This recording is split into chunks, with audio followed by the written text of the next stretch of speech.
Hello everyone, আজকে তোমাদের সাথে শেয়ার করব একটা দারুণ মজাদার রেসিপি যার নাম ছোলার ঘুগনি। অনেকেই হয়তো অবাক হবে যে ছোলা দিয়ে ঘুগনি হয়। আমি বলবো হ্যাঁ হয়, এবং এটা এত সুন্দর খেতে হয়, রুটি, লুচি, পরোটা যে কোনো কিছুর সাথে খুব সহজেই অল্প পরিশ্রমে তৈরি করা যায় এবং বাড়ির লোক বা আত্মীয় স্বজন সবাইকে খুশি করে নেওয়া যায়। তো প্রথমে ছোলাটাকে 3 থেকে 4 ঘন্টা ভিজিয়ে রাখতে হবে। ভালো করে ভিজে গেলে এটাকে সেদ্ধ করে নিতে হবে। সেদ্ধ করে নেওয়ার পর একটা মশলা তৈরি করতে হবে। এখানে আমি নিয়েছি কাঁচা লঙ্কা, আদা, গোলমরিচ। ঝাল আমরা একটু বেশি খাই, তাই বেশি করে ঝাল দিয়েছি। আপনারা যারা কম ঝাল খান পরিমাণ মতো কাঁচা লঙ্কা, গোলমরিচ যোগ করবেন। তো এখানে এই মশলাটা তৈরি করে নিয়েছি, এটাই হচ্ছে এই রান্নার জন্য মেইন মশলা। এরপরে নিতে হবে আলু। একদম ছোট্ট ছোট্ট করে ঘুগনির সাইজের আলুগুলোকে টুকরো টুকরো করে কেটে নিতে হবে।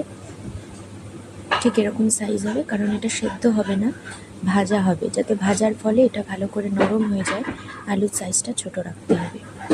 এরপরে কড়াইতে তেল দিয়ে দিতে হবে, দিয়ে দিতে হবে আলুগুলো দিয়ে ভালো করে ভাজতে থাকতে হবে যতক্ষণ না পর্যন্ত এটা লাল রঙের এবং নরম হয়ে আসে।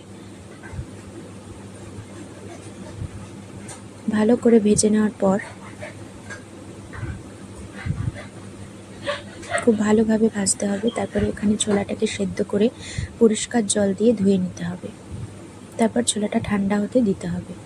এরপর ধীরে ধীরে এই আলু ভাজাতে যোগ করে দিতে হবে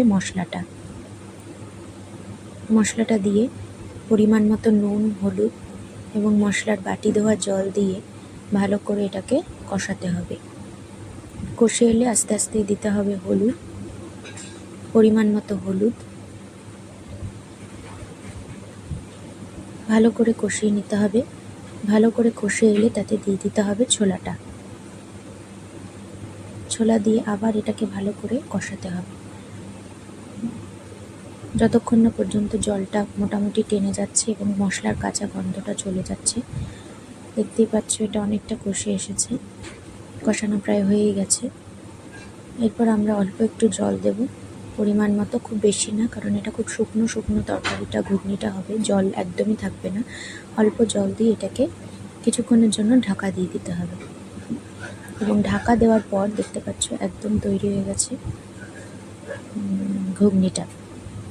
এরপর এতে দিতে হবে সানরাইজের গরম মশলা, পরিমাণ মতো দিতে হবে গরম মশলা দিয়ে আবারও এটাকে ভালো করে নাড়িয়ে চাড়িয়ে এরপরে দিতে হবে এতে পরিমাণ মতো চিনি। স্বাদটা ব্যালেন্স করার জন্য এতে দিতে হবে চিনি।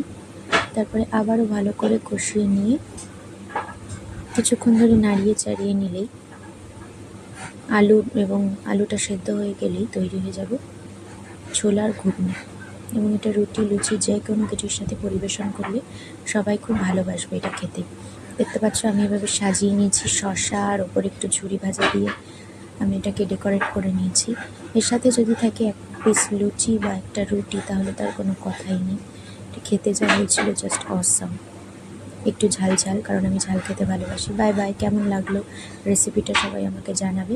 Thank you.